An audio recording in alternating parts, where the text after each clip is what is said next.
Om Namah Shri Yatirajaya Vivekananda Suraye Satchit Sukha Sarupaya Swamine Tapoharine. At the very outset, I pay my salutations at the holy feet of Sri Ramakrishna, the great master, Holy Mother Sarada Devi, the Divine Mother, your mother, my mother, the Universal Mother, and also our leader, the General of the Militia, to which I am a humble soldier, Swami Vivekananda. I also express my gratitude and all appreciation at my command for Swami Atmapriyanandaji in particular, who is the founder, Vice Chancellor of this university. I remember 15 years back, many people, even amongst the monastic community, were not there to agree with him as far as founding of the university was concerned. But Atmapriyanandaji, like a lone soldier, went ahead, and it is due to his conviction, courage and boldness that university has come to a stage what it is today. I would therefore certainly like to record my appreciation, the highest appreciation for Swami Atmapriyanandaji. And I will be failing in my duty if I do not mention the name of the then General Secretary, Swami Suviranandaji Maharaj, who is now the President of the Global Ramakrishna Math and Ramakrishna Mission. It was Swami Suviranandaji who extended his unconditional support to Swami Atmapriyanandaji, and it so happened that Swami Suviranandaji was the first Chancellor of this university. Apart from this, I would certainly remember those bold lads, monastic and lay, who did their best to bring this university to the stature that we see now and today. It's great. There are two universities in the country which is Swamiji's university, Vivekananda's university. One certainly the Institute of Science in Bangalore.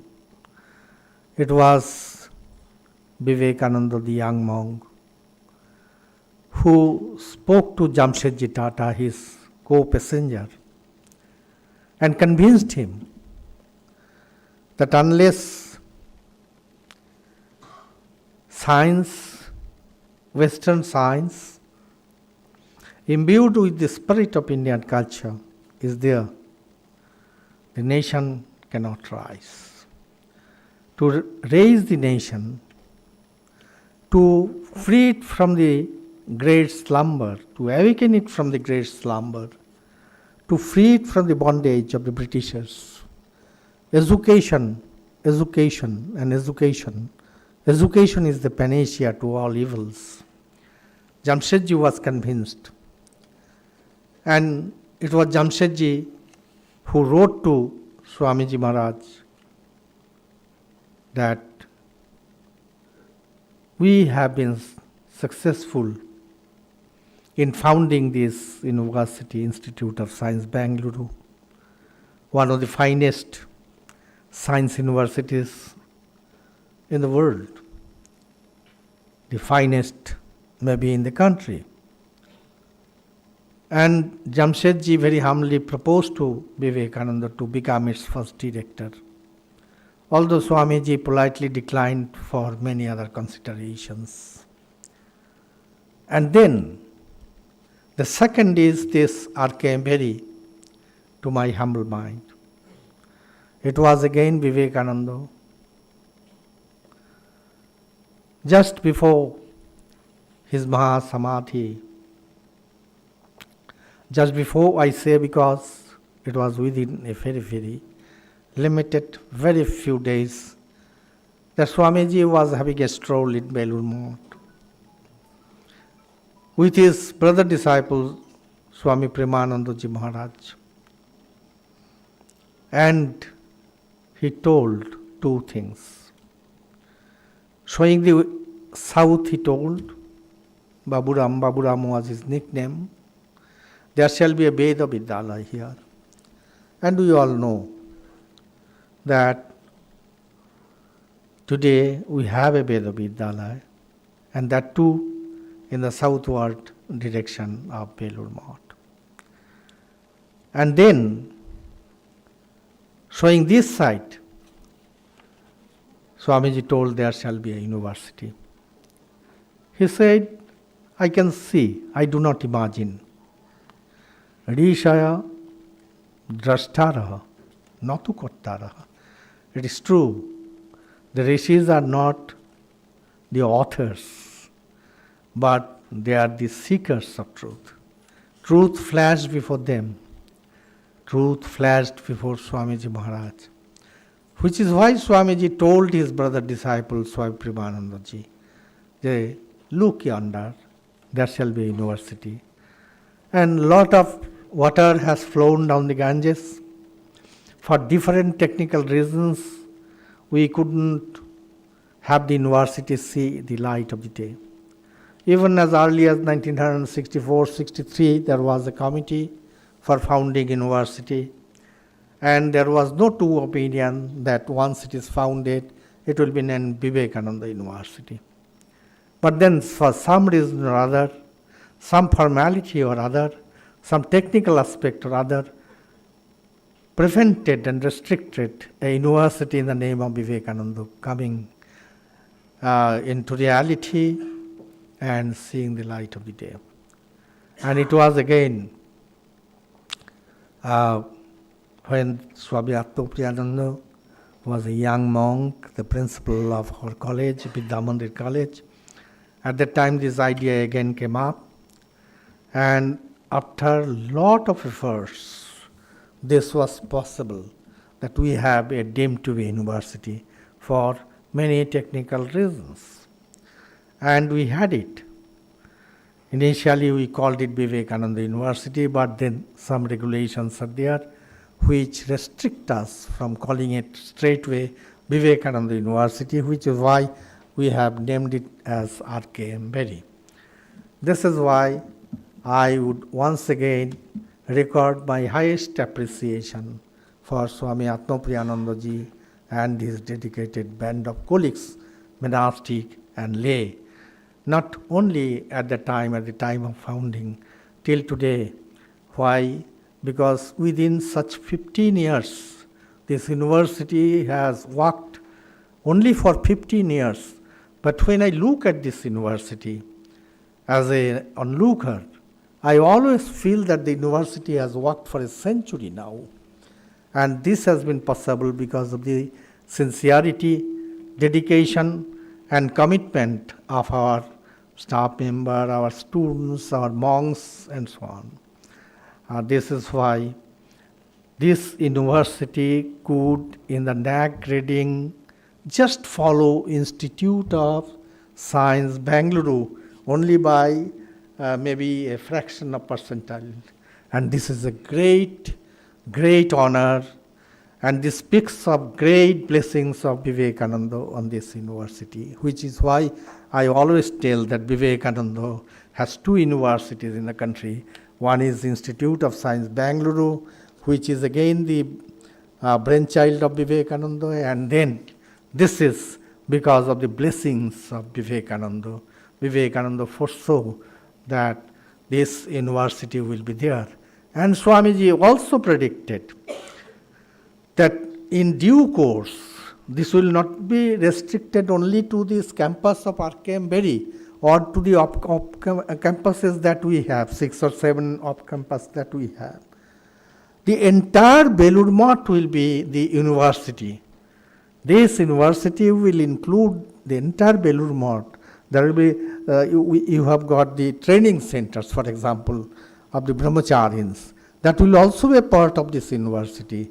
The Veda Vidyalaya that we have, that will also be part of this university. And all scientific, researches, including our Vidya Mandir College and other allied colleges, other colleges allied to Ramakrishna Mission, all these will constitute part of this university. And that's what Swamiji had seen. Swamiji has says, Belur Math will be a university. Swamiji again said that I have founded this organization, and this organization is going to continue for 1500 years. Now many people do come and ask us. Many people do come and ask us that, well, Swamiji came, Swamiji told that a new India is coming up. Swamiji has spoken of so many good things about the future India, but what we see today around is something very, very different. The first point is we have to take into consideration that Swamiji spoke of 1500 years. Swamiji didn't speak of 15 years. Swamiji spoke of 1500 years. Now let's come.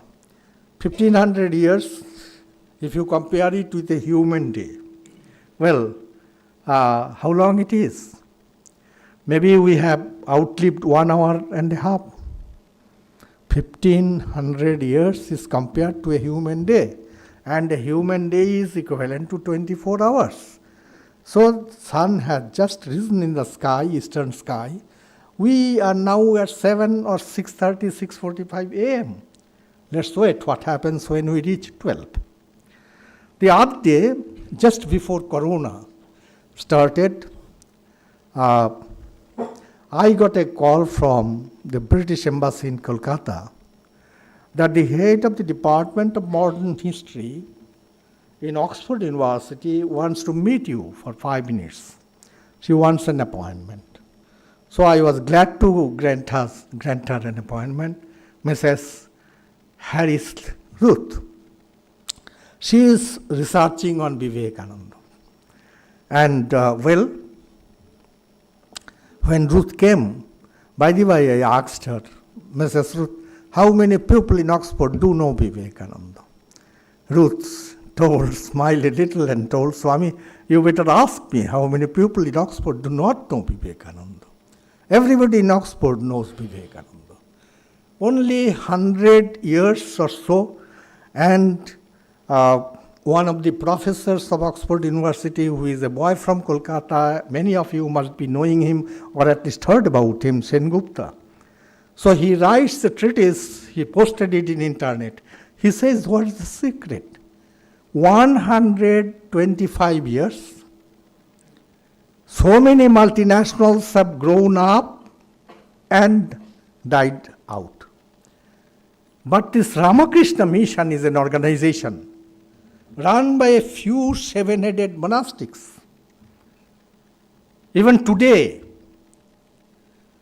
we have, including our brother who came yesterday, is 1800 plus, after 125 years. And out of this, after permutation and combination, the task force, effective task force that we have is 1525. We have centers in 24 countries all over the world, running into 300 10 is the total number. So what is the secret, they say? This organization which has no controversy, no major scandal, and it is running from strength to strength, and being run by non-professionals, a few monastics, shaven-headed monastics who are students of Vedanta. Now if we ask, Sengupta says, if we ask who is the number one mathematician in the world today, given a choice to me, I am an Oxonian, I am a scholar in Oxford, with all information at my back, I can confidently say this is a monk of Ramakrishna mission.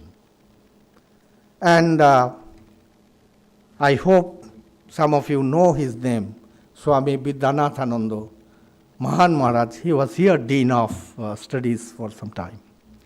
He is being mentioned, it's not I who say, he is being mentioned by Professor Sengupta of Oxford University as the topmost mathematician in the world. Now again he asks, who is the best exponent on Vedanta today in the world? A young Swami. He was also associated with this university. He draws more than 1 million viewers. Everybody, a student of Vedanta in the world, in any nook and corner of the world, know this Swami Sarvopriyananda.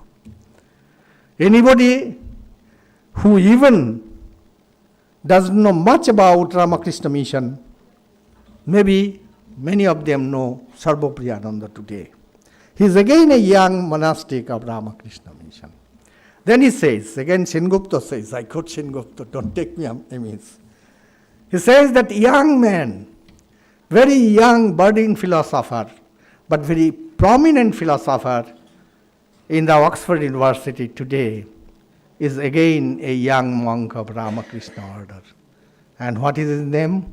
His name is again an ex-Archimary Vayan Maharaj. So this is what Sengupta says. And what is the secret? They say that the secret is detached management. Servant leadership. That is the secret. But today, one thing we can very well understand, we can very well feel. I, being the first servant of an international organization, I have the privilege of having access to certain information, certain pulses every day, which maybe many do not have. Today, Swami Vivekananda's ideas, Vivekananda's philosophy is creating ripples. I would like to narrate another incident just before Corona. I had a call from Indian Chinese embassy in Calcutta, Chinese Consul General in Calcutta. He called me and he wanted to meet me. I asked him to come the following Sunday. Now he came with lot of tea, and they are very famous for packages. So I asked him jocularly, sarcastically I told him, have you come here to market tea? He told, no, I have come here to market Vivekananda. Now, Chinese Consul General in Kolkata coming to the headquarters of Ramakrishna Mission to market Vivekananda is a very, very strange proposal. And anyway, we had a long talk. He told, I am coming to meet you at the instance of the highest political leadership of my country. Well, who is that? Why? Well, we have in the material world practically reached a point where we have sufficient reason to be complacent. But we are faced with a crisis. And that crisis is something which India can only help us. And India in general, I am speaking of, particularly Vivekananda. He told that Vivekananda is not only the most celebrated philosopher in India, he is the most celebrated philosopher in China too. And he told one very strange thing.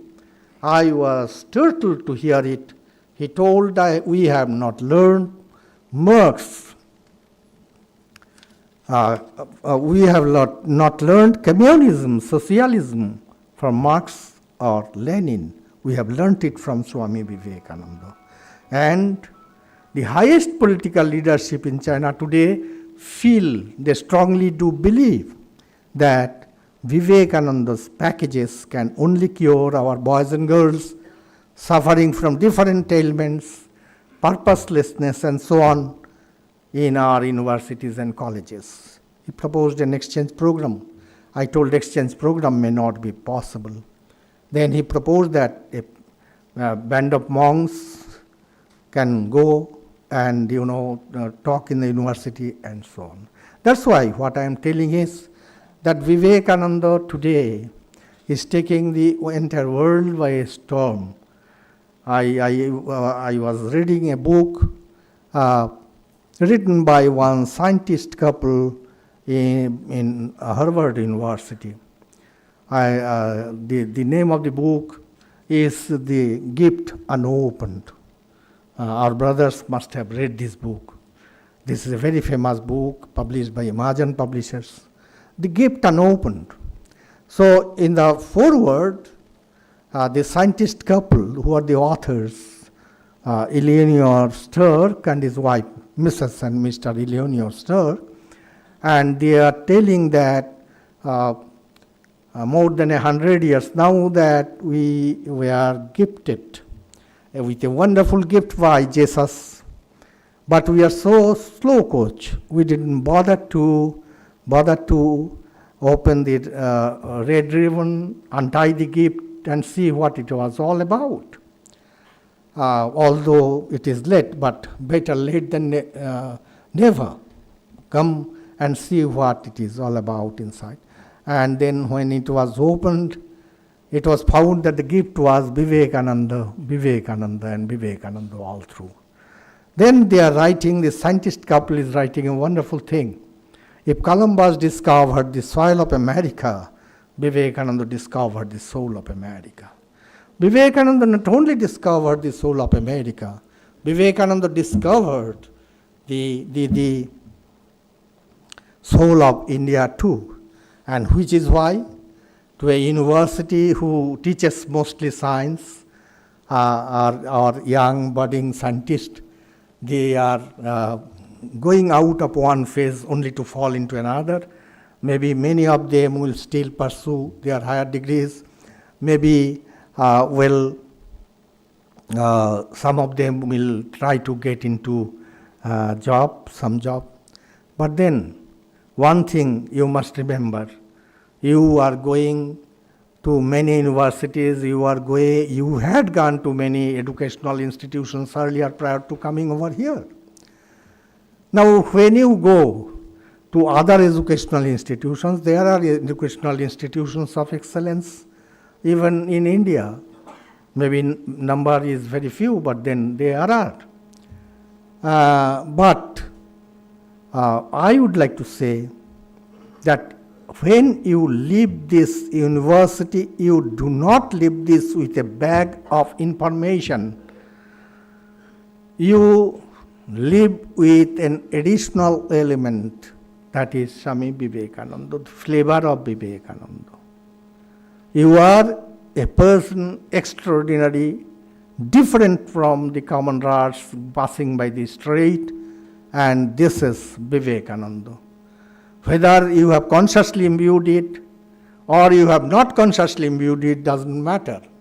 I remember a scholar telling that, some religion is aggressive, some religion is proselytizing, but the most dangerous is the religion of Vivekananda in the modern times because it is infectious.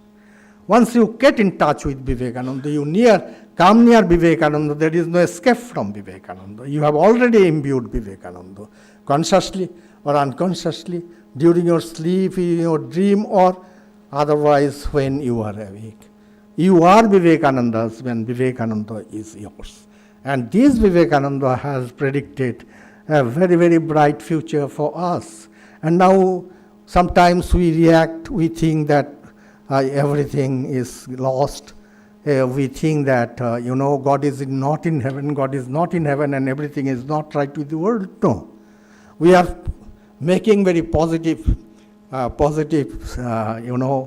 movement. For example, if I be permitted to say so, Pro-Chancellor Maharaj, will you permit me to say so? So very, very ordinary experiences, two experiences I would like to share with you.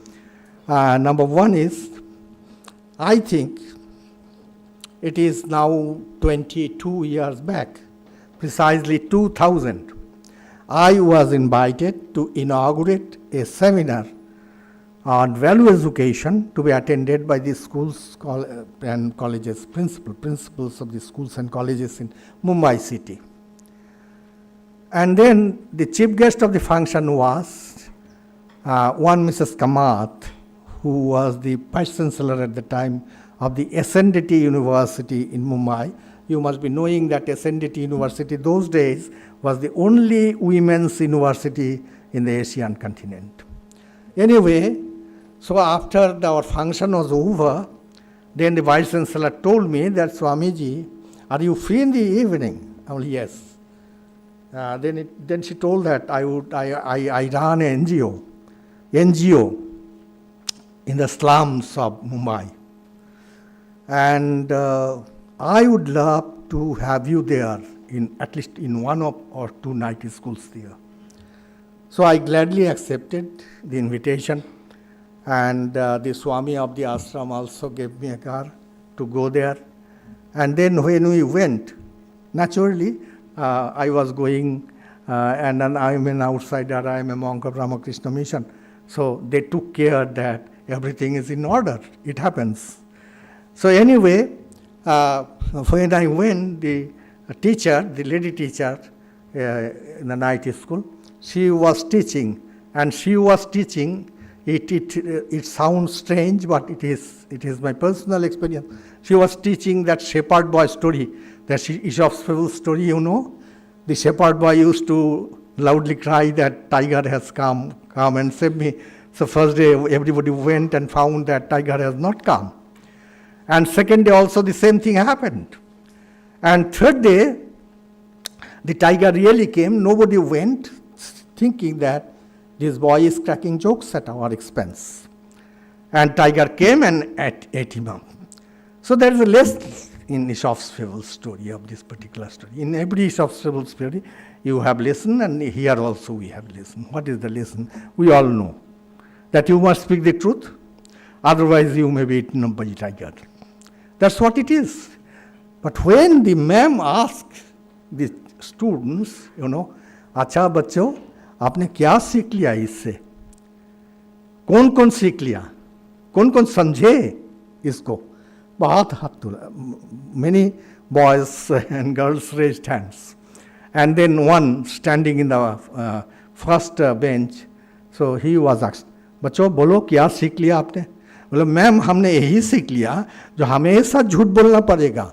जितना दिन झूठ बोलोगे इतना दिन तुमको मदद करने के लिए आदमी आएंगे. जिस दिन से सच बोलना शुरू करोगे उस दिन में देना बंद हो जाएगा. So that is what it is. Now what is my reaction? What is your reaction at this?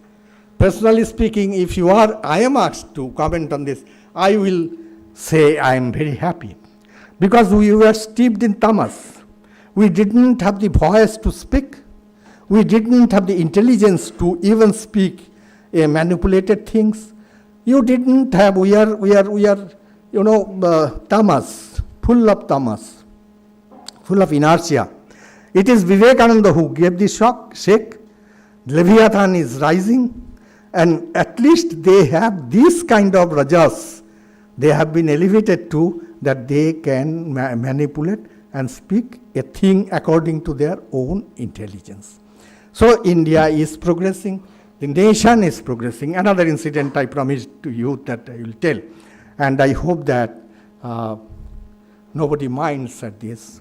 I was invited to speak to a university in Bengal. I will not tell a particular place. In Bengal, anywhere, I was invited to speak to the boys and girls of the university, and then, as you can very well understand, it will be either on Vedanta or on Swami Vivekananda or Sri Ramakrishna and Mother. Now, as it happens, my car, to reach that university, one has to go from the main road through the alleys, and then, you reach the university, and lanes and by lanes. And when we were going, a lot of young boys with earring here, long hairs, standing in cluster, and they were completely silent. They were not speaking to each other. And then my car was making way, and then after some time we found a bunch of girls on pants and banyan, and then regularly smoking, cracking jokes, giggling at each other, full of mirth. So my driver was from Jharkhand. He asked me, Maharaj, आपको क्या परेशानी हो रहा है? नहीं, परेशानी कुछ नहीं हो रहा है. Are you feeling troubled? Oh, no, I am not feeling troubled. परेशानी का कोई बात नहीं है. पहले जमाना में लड़कियां जो करती थी वो आजकल लड़के करते हैं, लड़के जो करते थे वो आजकल लड़कियां करते हैं. जमाना बदल गया. So when I went there, the Vice Chancellor was not there, the Pro-Vice Chancellor was there, and then other people were there. It was an auditorium like this, hardly 100 people can be accommodated. And I narrated this story and I started my speech. And in no time the auditorium is full to the brim. People, boys and girls were standing near the window panes. And then, again boys and girls were standing in front of the main door. And the people who invited me, they ran panicky. They thought that boys and girls must have been offended at this, and they do not know what is going to happen next. But I did never feel this. After my speech was over, one girl, postgraduate girl, stood up and told Swamiji, you have told this, what's your reaction to this? I told, my reaction is very, very positive. Well, why? Look, this is the first time during last centuries, few centuries, that our women folk have started talking to each other, expressing themselves, enjoying a certain amount of liberty, and they are doing well along with their male counterparts. Swami Vivekananda had this dream. Swami Vivekananda told that unless men are equally gifted with women, women are equally gifted with men, a nation cannot take off. Just as a bird has two wings, and if the bird, both the wings are not equally healthy, the bird cannot take off. So, this is the first time during last few centuries. Before this, what was the role of our women? Hardly our women used to go to schools and colleges. Hardly our women used to take any pivotal role in the society, much less society. Even in their family matters, they didn't have much to say.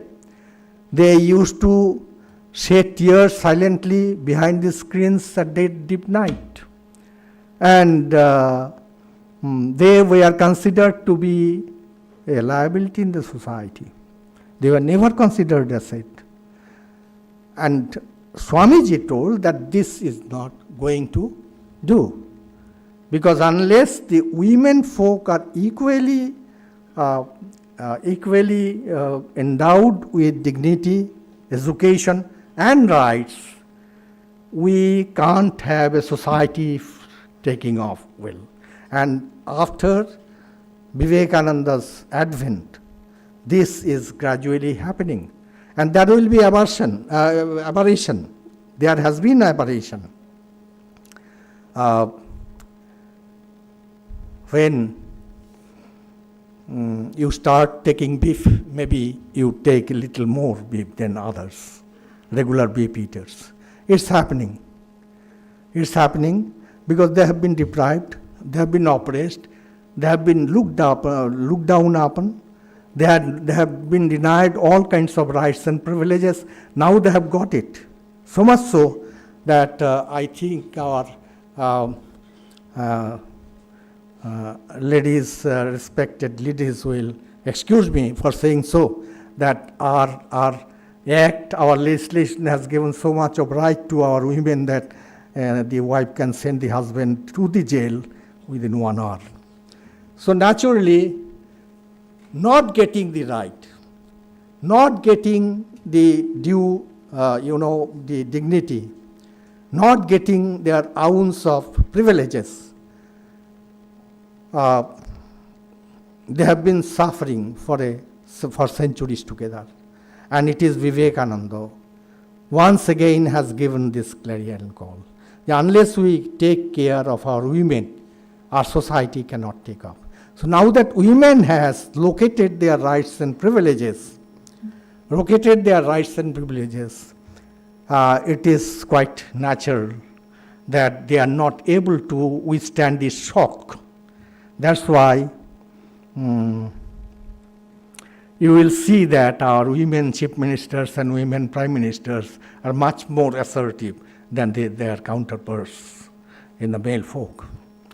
You don't have many Indira Gandhis, and you don't have many chief ministers as you have around. So naturally, this is because of the reaction that they have been suffering. But this will settle down, and we are going to a millennium where we are reaching a very, very deserved status, position, environment, and milieu. And that's why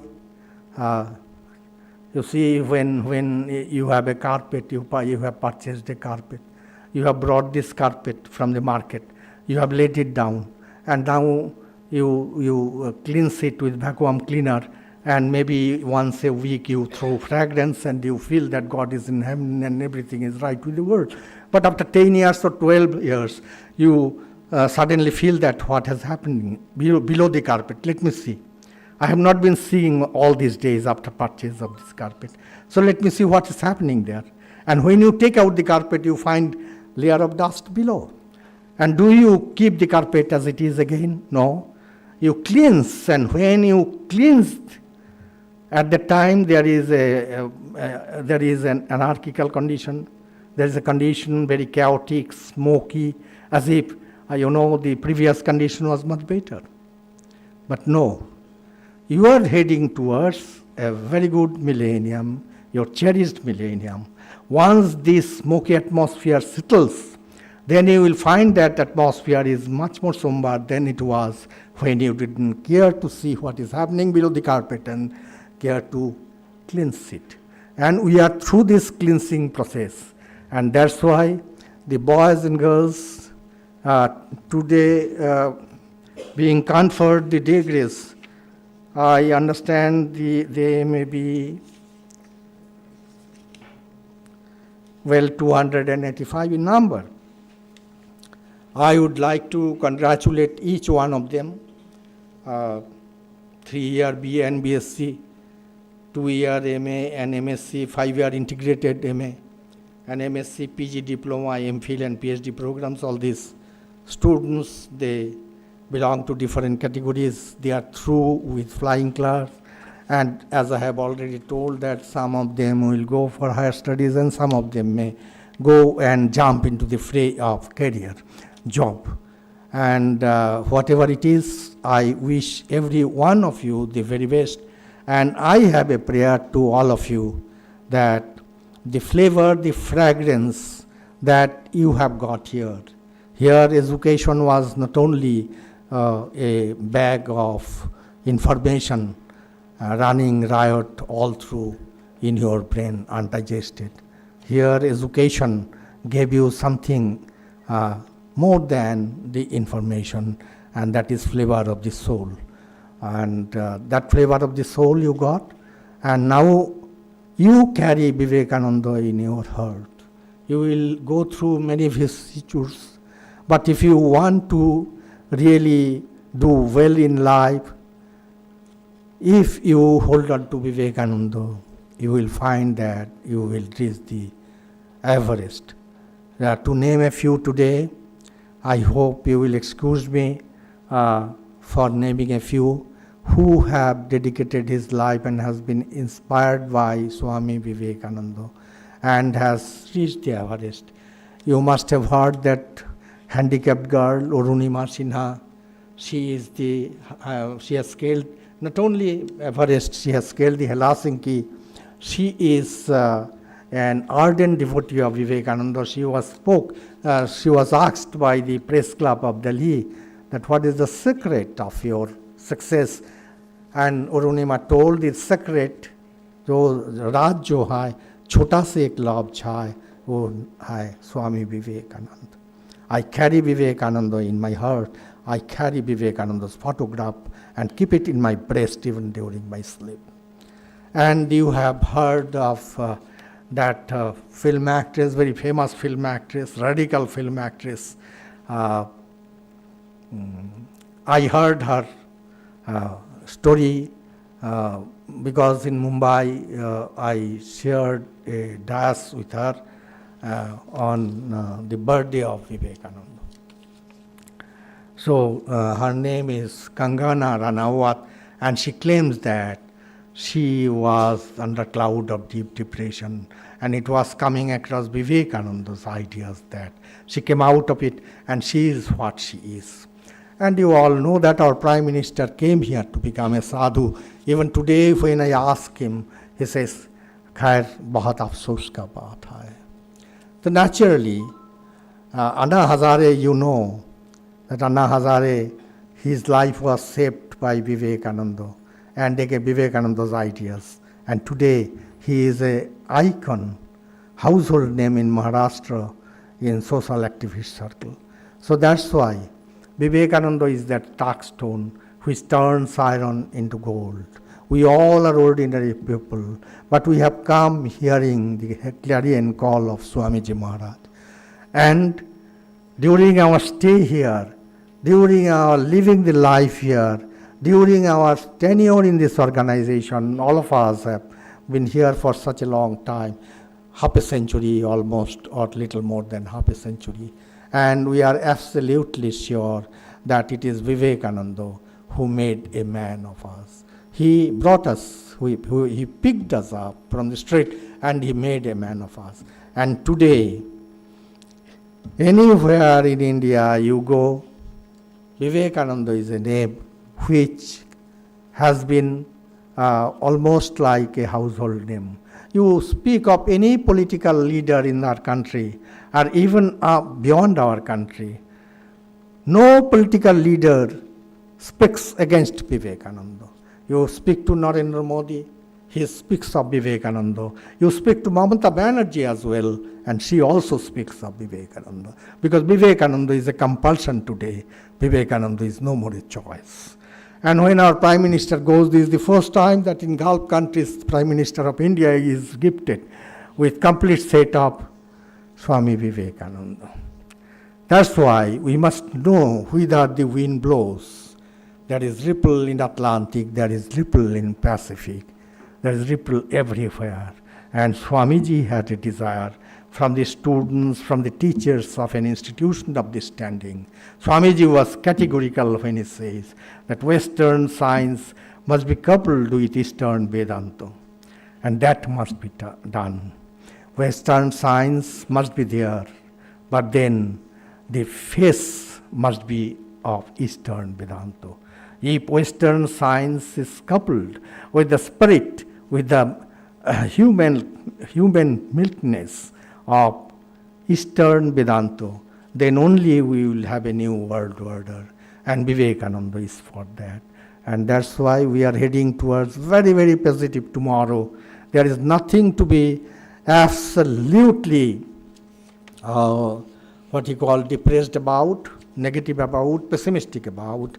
We are making ways to Vivekananda's India, the India about which Vivekananda said that India must rise, but it must sit at the feet of Sri Ramakrishna. India must accept the exclusiveness of Sri Ramakrishna's message. If it is done, if you are a scientist, if you are a farmer, if you are a professor, if you are an intellectual, if you are a bureaucrat, for that matter, even if you are a politician, you will be better as a politician, as a bureaucrat, and so on. Which is why I again request you with folded palms that when you go with degrees, you go with diplomas, you go with even PhD degrees, you go to colleges, you become lecturers, you go to other offices, and some of you will go for further studies abroad and here. But never forget that you have got an additional bag which no other university can give you, and that is Vivekananda. And with these few words, I pray to Swami Vivekananda, my leader, for all of you. Sarve sukhino bhavantu, sarve santu niramayaha, sarve bhadrani pashyantu, ma kaschit dukham apnuat. Let all be happy, let all be free from ailments, let all be blessed with the vision of truth, beauty and goodness, let misery touch none. Thank you so very much. And once again, I thank profusely Swami Atmapriyanandaji and Swami Sarvatmamanandaji, who have given me this excellent opportunity to be here this lovely afternoon. And my compliments, congratulations to all our students who are due to be conferred with degrees today, and my respects and regards to the learned members of the faculty. Thank you so very much.